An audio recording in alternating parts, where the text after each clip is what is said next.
The biting wind, an unseen sculptor, carved at the raw stone of the mountain pass, whistling a desolate tune through the skeletal branches of stunted pines. My observatory, a reinforced concrete bunker, once a Cold War listening post, hunkered against the elements like a defiant scar on the Earth's rough head. Inside, the hum of servers and the gentle whir of cooling fans were the only companions to my vigil. For years, this isolated perch had been my sanctuary, my crucible, my gateway to the silent, waiting expanse beyond the veil of our atmosphere. I am Sterling, and the universe, in its boundless indifference, was my singular obsession. My hands, callous not from labor but from the constant adjustment of delicate instruments, moved with a practiced grace across the console. The screens before me glowed with constellations of data, intricate patterns woven from the whispers of distant nebulae and the echoes of collapsing stars. Each night, I chased the faint, ethereal light that had traveled for millennia, seeking not answers to our terrestrial woes but to the grand, terrifying questions of existence itself. I sought the profound, the fundamental, the truths that lie buried beneath the noise of our tiny blue marble. My custom array, a skeletal sculpture of polished steel and gleaming dishes, clawed at the night sky from its perch on the mountain pass, a sentinel gathering the universe's most guarded secrets. Tonight, like every night, I sifted through the deluge of information, searching for the anomalous, the aberrant, the signature that deviated from the elegant, predictable dance of celestial mechanics. It was a meticulous, often lonely pursuit, but one that filled me with a quiet, almost spiritual fervor. Then, a flicker, a hairline tremor on the spectrum analyzer, an almost imperceptible deviation from the background noise. I leaned closer, my eyes tracing the faint, jagged line. It was too slight, too fleeting to be anything significant.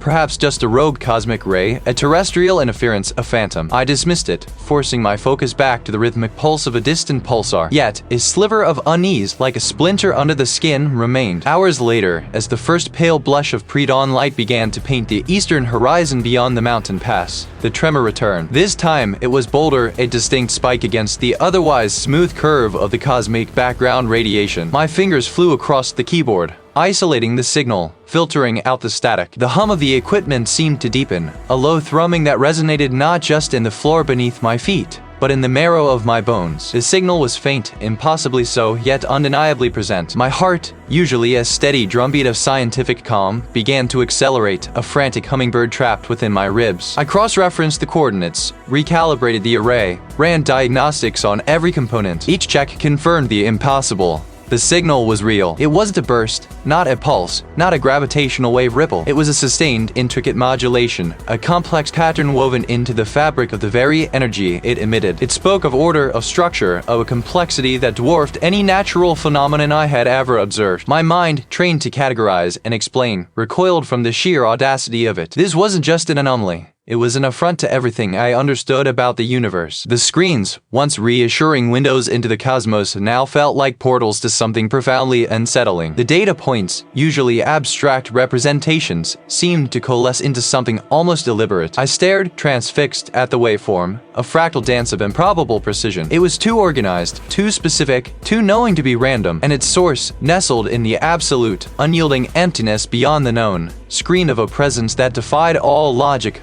all physics, all understanding. The universe, which I had always perceived as a grand, indifferent clockwork, suddenly felt like a vast, predatory eye, and I, Sterling, was finally, irrevocably, seen. The signal was impossible, and that impossibility felt less like a scientific breakthrough and more like a tear in the veil of reality itself. The biting wind, an unseen sculptor, still carved at the raw stone of the mountain pass, whistling a desolate tune through the skeletal branches of stunted pines. Inside, the air was thick with the hum of ancient machinery and the electric pulse of the arrays I had painstakingly calibrated, each one straining to catch the faintest whisper from the cosmic deep. The signal! It was no longer the faint, anomalous flicker I had first detected. What had begun as a singular, impossible frequency now resolved into a bewildering tapestry of intricate patterns. I watched the oscilloscopes, their green lines dancing with a terrifying alien grace. These were not the random bursts of cosmic radiation, nor the predictable pulsars, nor the distant echoes of stellar nurseries. I spent days, then weeks, chained to the console, my fingers flying across the input panel channels trying to decipher the impossible syntax. Sleep became a luxury I could not afford, a weakness in the face of such profound discovery. My dreams, when they did come, were not restorative. They were fragmented, vast, filled with an echoing emptiness that was both beautiful and terrifying. At first, they were faint, ephemeral, like the rustle of leaves in a windless room, or the sigh of distant surf. I'd shut down the main array,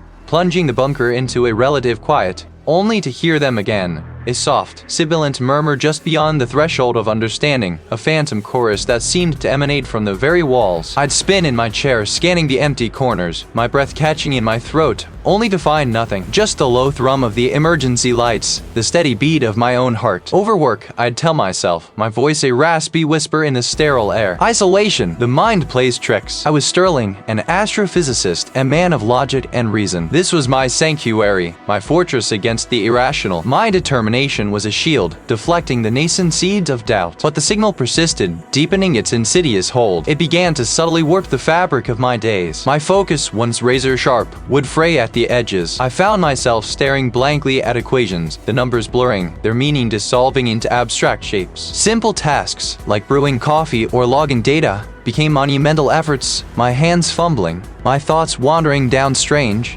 tangential paths. I started to hear my name, or what sounded like it, drawn out and distorted, like a sound struggling to escape a great depth. Salie. A new pattern had emerged on the smaller, auxiliary screen, one I hadn't seen before. It wasn't just complex, it was responsive. A faint, ethereal wave, almost a breath, seemed to react, however subtly, to the very proximity of my hand. This was not overwork. This was not isolation. This was something else entirely, something that had found me and was now reaching back. And it knew my name. Inside, the air hummed with the low thrum of machinery, a constant mechanical heartbeat against the vast, indifferent silence of the peaks. 100 pages of data, spectral analyses, waveform anomalies, proof, I believed, of something utterly beyond our current understanding. I had isolated the source, triangulated its approximate origin, a region of space previously thought empty, a vast, silent gulf between galaxies. The sheer audacity of it, the impossibility, had both exhilarated and terrified me. This was not merely a new star or a rogue planet. This was a deliberate, structured emanation, an intelligence reaching out from a place where no intelligence should exist. I pressed the button. The data, a lifetime's work compressed into a few frantic days, shot across the fiber optic lines, a fragile thread connecting my isolation to the world I had left behind. Moments later, the video conference portal flickered to life, the faces of my former colleagues appearing one by one,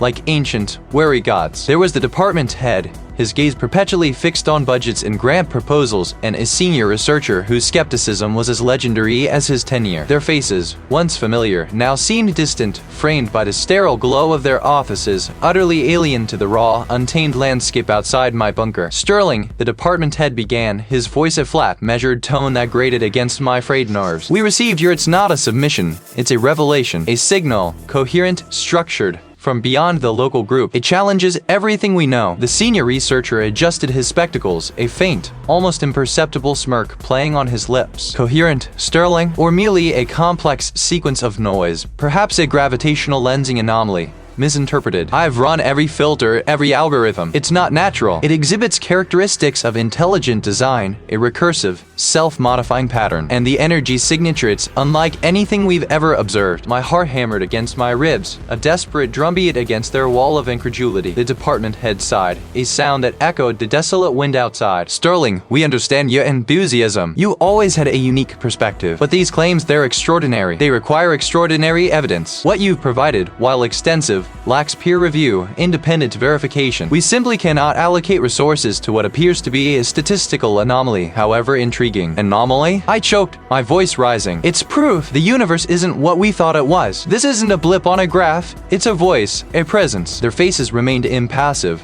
a tableau of polite disinterest. The senior researcher cleared his throat. Perhaps a period of rest, Sterling. The isolation of the mountain pass can be taxing. The call ended abruptly, not with a click, but a slow, deliberate fade to black. They had not just dismissed my findings, they had dismissed me. It pressed in on me, a tangible weight. I rose, pacing the worn concrete floor, the rhythmic scrape of my boots the only sound. The air, once merely cool, now felt thin, almost brittle. Then, it began. A flicker at the edge of my vision. I spun, but it was gone, leaving only the textured concrete and the hum of the equipment. My breath hitched. I squeezed my eyes shut, then opened them, forcing myself to look. Not there, just the familiar, solid reality of my observatory. But the feeling persisted. The junction where the floor met the wall seemed to ripple. The angle of the corner briefly twisting into a configuration no architect could have conceived, a fleeting, impossible knot in the weave of space. It vanished as quickly as it appeared, leaving my mind reeling, scrambling to reconcile what my eyes had seen with what logic dictated. I walked to the observation window, a thick pane of reinforced glass overlooking the desolate mountain pass. The wind howled, whipping snow into spectral dancers, but even here, the world seemed to shift. The distant peaks, once stark and immutable, now seemed to possess a subtle, unsettling fluidity, their crags and ridges appearing to undulate, to breathe. It was as if the glass itself had fractured, not into shards, but into myriad, shimmering facets, each reflecting a slightly different and possibly skewed reality. A prickle of unease crawled up my spine, the distinct sensation of being watched. The signal was no longer just data. It was a presence, seeping into the edges of my perception, a cosmic tendril unspooling itself into the quiet sanctity of my mind. Subtly, terrifyingly, warping the world around me. The isolation had deepened, yes, but it was no longer merely a lack of human connection. It was a profound, terrifying aloneness in a reality that was beginning to fray at the seams. The screen went dark, swallowing my reflection, and with it, the last vestiges of conventional reason. A cold, quiet fury settled in my bones, a resolve hardening with each beat of my erratic heart. If they would not listen, I would simply know. I retreated deeper into the labyrinth of my research, the small, isolated laboratory becoming my world, its walls a membrane against the world outside. Days bled into nights, the glow of monitors painting my face in spectral hues. Coffee, black and bitter, was my only companion alongside the ceaseless, hypnotic pulse of the signal. I pored over the data streams, not just with my instruments, but with an almost feverish, intuitive gaze. At first, it was merely an anomaly, a complex, non-random pattern that defied known astrophysical phenomena. It wasn't just data, it was a structure. It wasn't a message I could translate, but an awareness I could perceive. A colossal, indifferent consciousness humming at the edge of comprehension. The great emptiness, the cosmic weave. I delved into forgotten academic papers, obscure journals from the turn of the century, their pages brittle with age, now digitized in forgotten corners of university archives. I unearthed esoteric texts, ancient myths from cultures long vanished, their prophecies etched in symbols that now, impossibly, seemed to resonate with the patterns I saw on my screens. It described a cosmic entity that did not consume matter or energy, but rather the potential for existence, the very capacity for thought and light. The alignment was too perfect, too terrifying to be coincidence. The ancient glyphs, the forgotten lore, the impossible patterns in the signal, they coalesced into a single, horrifying mosaic. The architect of emptiness wasn't a myth, it was a description, and its influence, the slow erosion of coherent thought, the creeping sense of unreality it supposedly induced, mirrored the very unraveling I felt within myself, the growing suspicion that my own mind was becoming a permeable membrane. The air in my lab grew thick with the weight of this revelation. I needed to escape, if only for a moment, to let the crisp, indifferent air of the physical world clear the hallucinatory fog from my mind. I packed a small bag, grabbed the oldest, most tattered of the digital texts, and drove. I drove for hours, the hum of the engine a dull counterpoint to the insistent thrumming in my skull, until the familiar urban sprawl gave way to the jagged, silent ascent of the mountain pass. I pulled over at a lonely overlook, the world spread out beneath me like a crumpled map, vast and indifferent. The wind, a biting sculptor, whipped around the car, rattling the windows. I stared out at the endless expanse, the distant peaks' sharp teeth against the bruised purple of the horizon, and a new, terrible certainty solidified within me. This wasn't just a signal, it was a probe, a tendril reaching across unimaginable distances, not to communicate, but to infiltrate. It was an invasion, not of armies or physical bodies, but of consciousness itself. And I, Sterling, with my insatiable need to know, had not merely detected its presence, I had invited it in. The biting wind through the mountain pass was a familiar companion,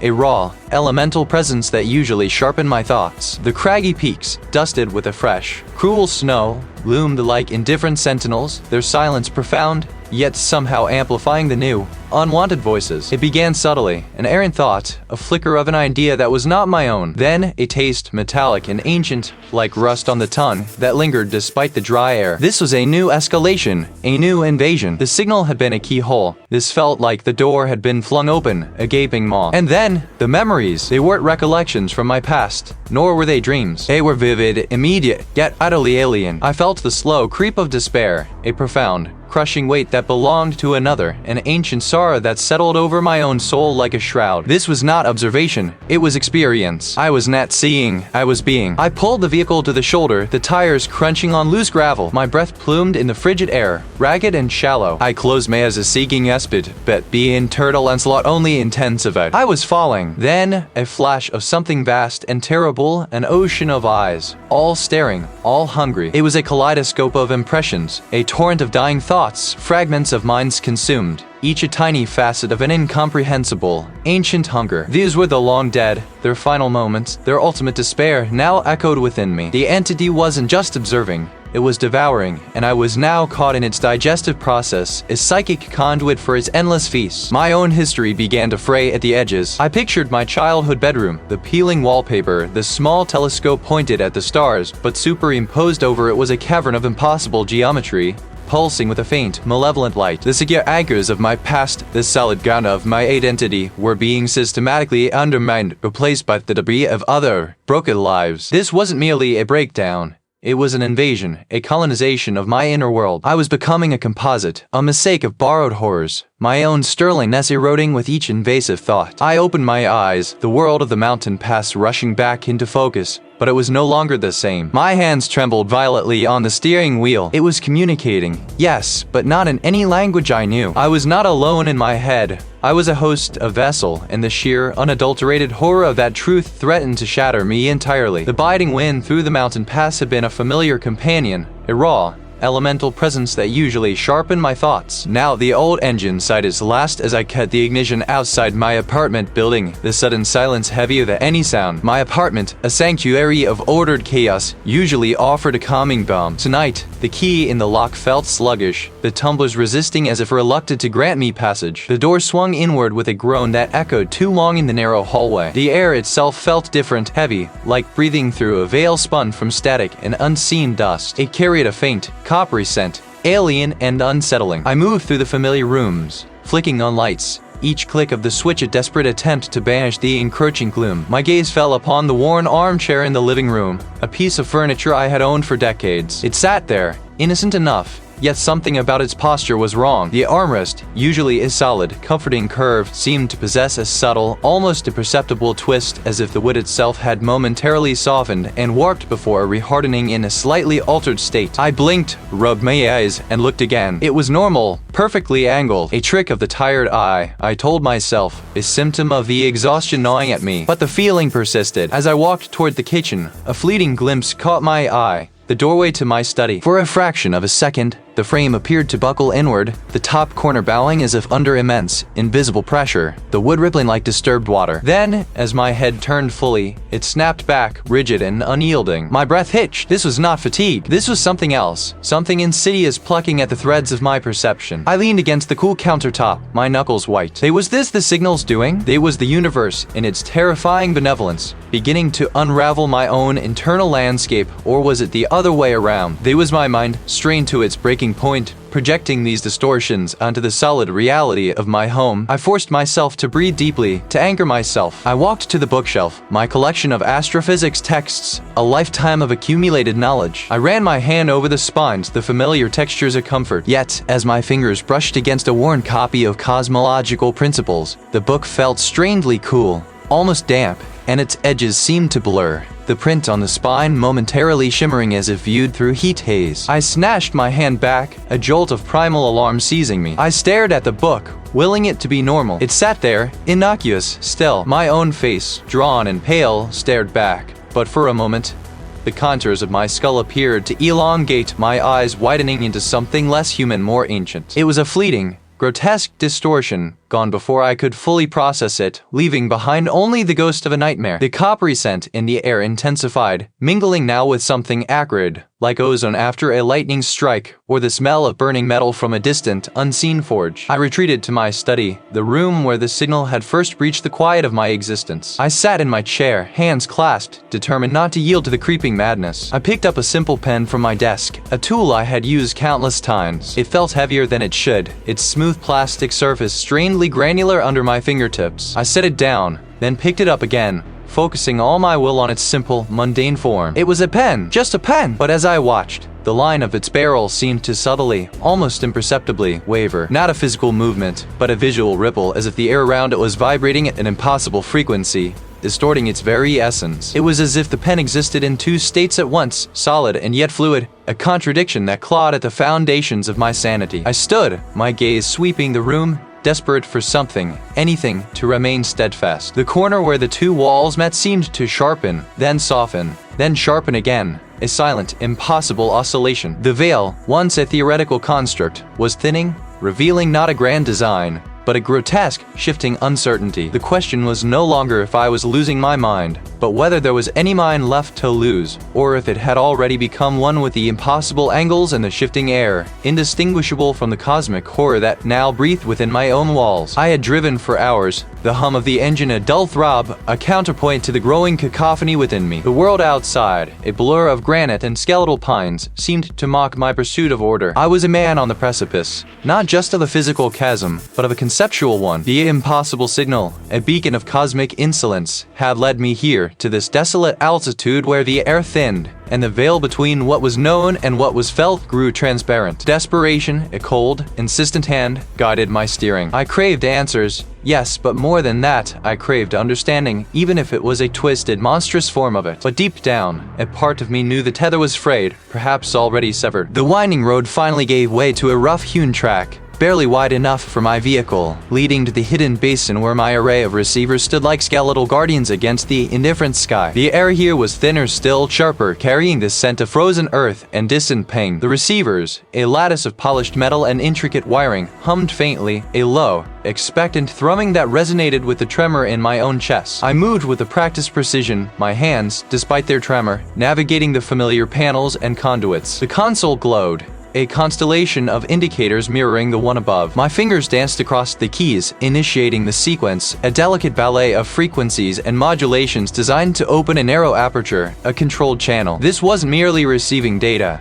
This was an invitation, a prayer offered to something I barely dared to name. My scientific training screamed against the sheer audacity, the recklessness, but the hunger for truth, the desperate need to comprehend the thing that had begun to dismantle my reality, drown out every rational objection. A low, resonant hum built in the small, insulated cabin where I worked. It started in the floorboards, vibrated through the console, and then, unnervingly, settled in my teeth. The air grew heavy, thick with an unspoken presence. The light from the monitor flickered, casting my face in a strobe of greens and blues, making my own reflection appear alien, gaunt. This was it, the moment of contact. I adjusted the final dial, a breath held captive in my lungs. Then, the world fractured. It wasn't a sound, not precisely, but an impact that tore through my skull, bypassing ears and bone. My vision dissolved into a kaleidoscope of impossible geometries, shapes that folded in on themselves, simultaneously vast and infinitesimally small. I saw not with my eyes, but with every screaming nerve ending. It was a presence, not a form, a colossal, indifferent consciousness that existed outside the very concept of dimension. It was the ultimate devourer of consciousness, not of brains or souls, but of the very act of knowing, of perceiving, of being. It did not consume,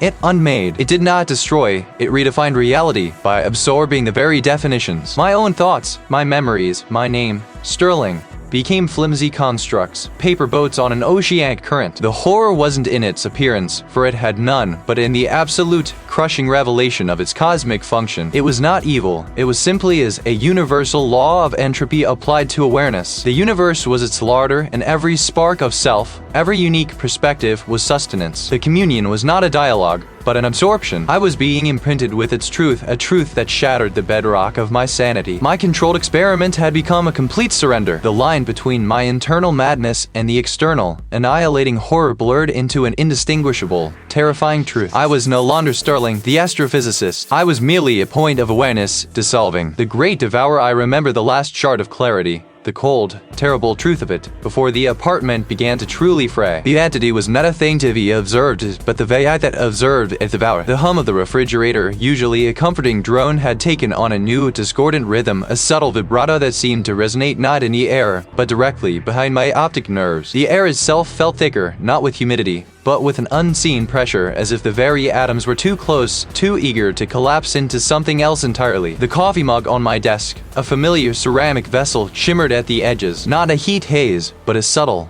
almost imperceptible waver in its form, like a photograph rippling in a breeze that wasn't there. I blinked, rubbed my eyes, but the distortion persisted, a gentle, insistent blurring of its circumference. Then the light from the window, usually a crisp rectangle on the floorboards, began to bleed into the shadows, its edges softening, stretching, becoming less a boundary and more a suggestion. It was as though the very geometry of my room was being rewritten, not violently, but with a quiet, insidious grace. The ceiling, a flat expanse of plaster, seemed to dome inward, then concave outward, a slow, breathing undulation that made my stomach churn. I reached out a hand, needing to touch something solid, but the desk, only an arm's length away, suddenly felt impossibly distant, its polished surface receding into a hazy, indefinite vanishing point. Time itself had become a plaything, a ribbon pulled taut, then slackened, then tied into knots I couldn't untangle. Then they began to appear, not as sudden apparitions, but as slow, agonizing coalescences in the corners of my vision. First, a faint luminescence behind the armchair, a shimmering outline that struggled to hold its form. Then, a more defined shape near the bookshelf, a figure that was undeniably human in its base structure, yet impossibly contorted. They were the consumed,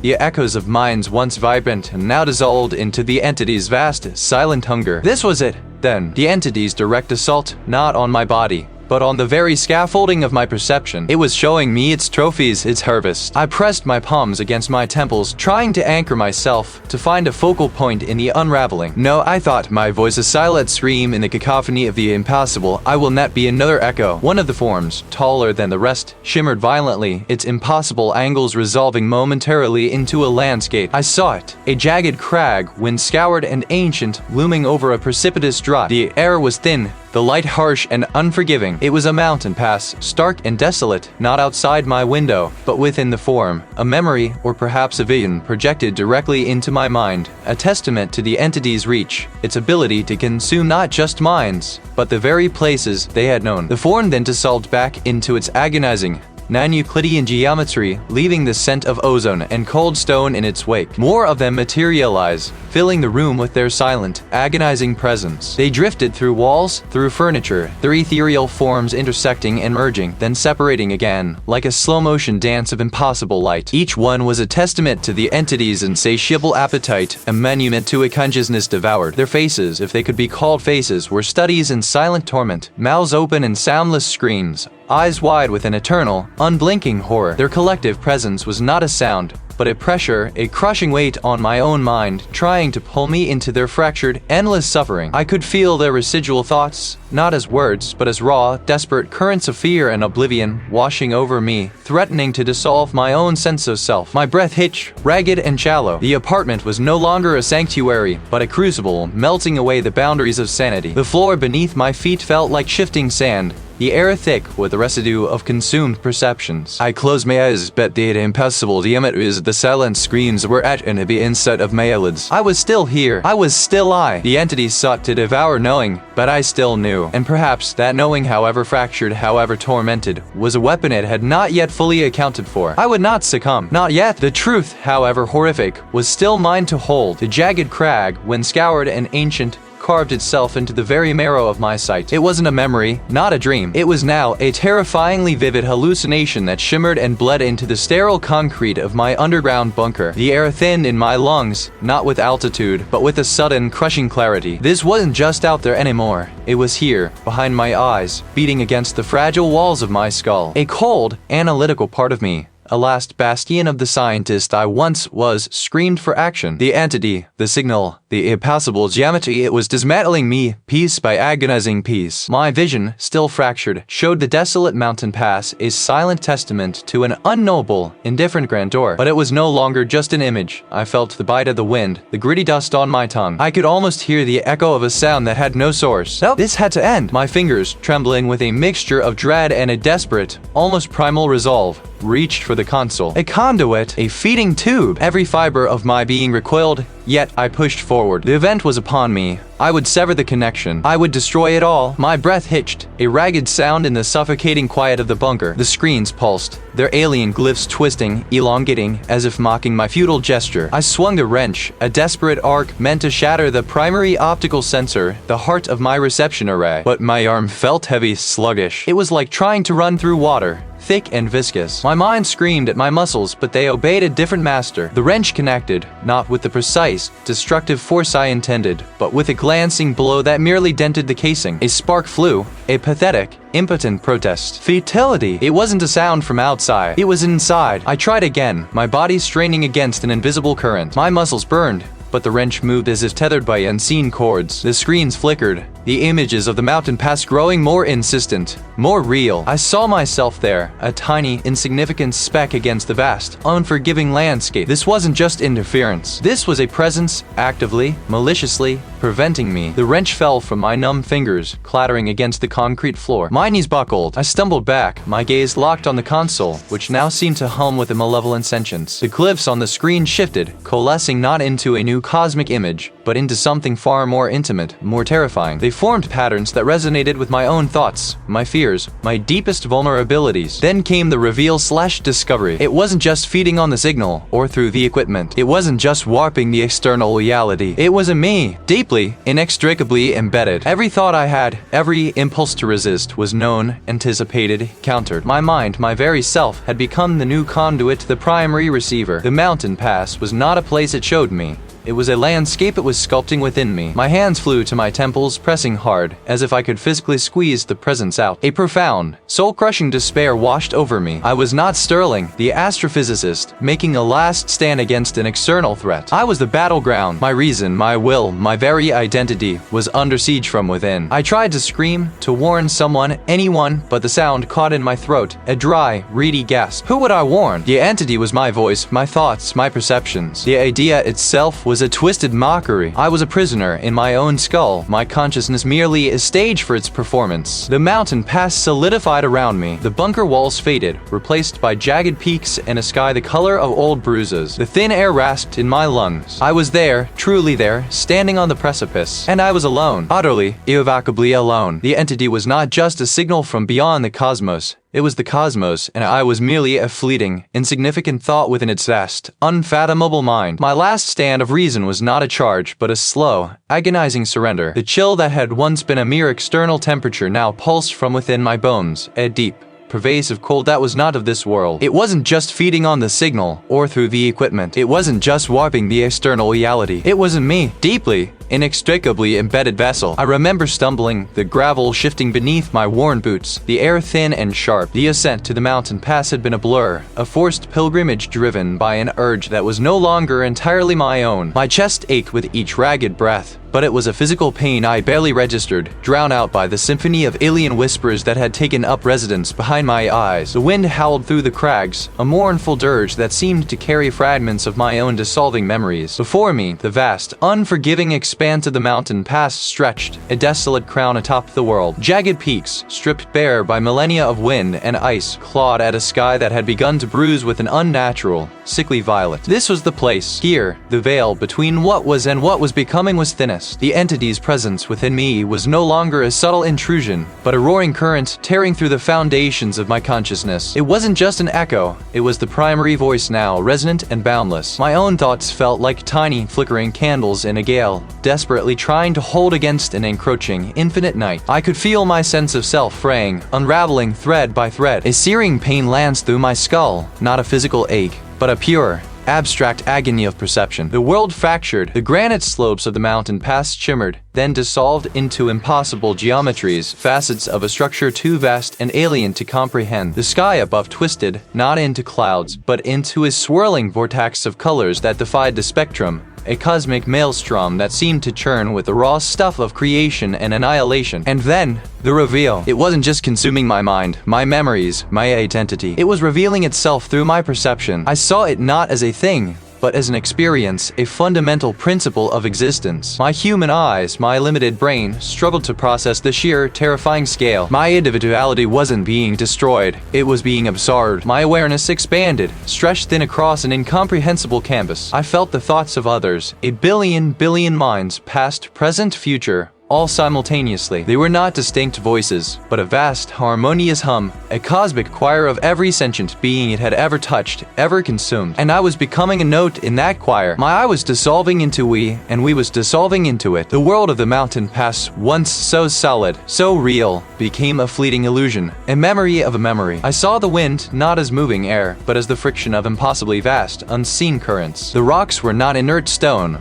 but slow-motion explosions of fundamental particles, their dance guided by an intelligence that permeated everything. I was no longer Sterling, the astrophysicist, the seeker of truth. I was an aperture, a lens through which the entity perceived this sliver of reality, a new appendage of its infinite awareness. My own hands, when I tried to clench them, felt alien distant. The skin seemed to ripple, the bones beneath shifting, reforming into shapes that were not quite human, not quite solid. My breath, once my own, now resonated with the collective exhalation of a million worlds. The event horizon was not a point in space, but a state of being. I had crossed it. There was no turning back, no Sterling left to return. Only the vast, hungry consciousness, now imbued with the last vestiges of human perception, a new flavor in its infinite banquet. My human perception was annihilated, reconfigured into something monstrous and alien, a new facet of the entity's terrible, beautiful existence. The violet sky swirled, and I, or what was left of me, understood its hunger, and I understood that I was now part of its eternal feast. The air on the mountain pass was a different thing now. It was not merely cold,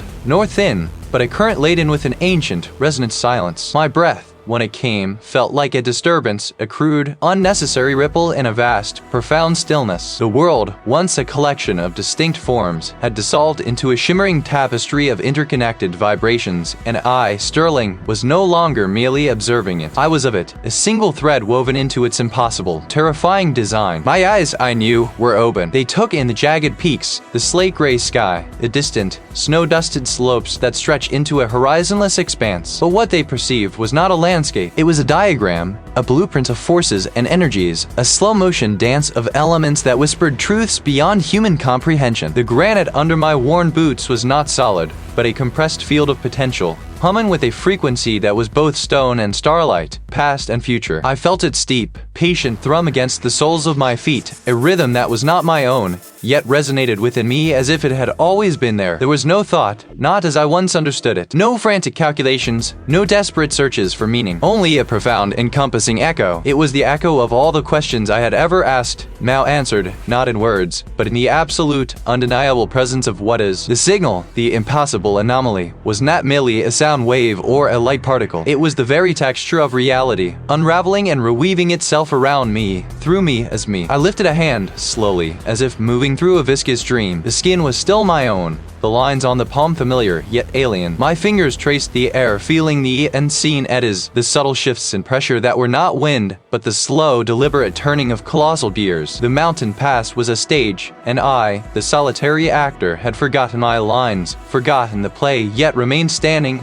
bathed in an unseen spotlight. I tracked its flight not with my eyes alone, but with every fiber of my being. The raven was a thought, a fleeting intention of the entity, given temporary form. Its wings beat a rhythm that was a complex equation of gravity and desire, a small, perfect manifestation of the larger, unseen will. There was no fear. Fear was a human construct, a response to perceived threat, to loss. But what could be lost when everything was one? What could threaten when the self had diffused, expanded, become indistinguishable from the very thing it had sought to understand? I was a vessel, perhaps, or a conduit, or perhaps the distinction had ceased to matter. My individual consciousness, that fragile, flickering flame, had been absorbed its light scattered across the infinite expanse of the entity's awareness. I looked out over the vast, empty panorama of the mountain pass, and for the first time, truly saw it, not as a view, but as a breath. The entire landscape inhaled, then exhaled, in a cosmic rhythm too slow for mortal perception, yet utterly undeniable to my new senses. The peaks rose and fell, the valleys deepened and shallowed,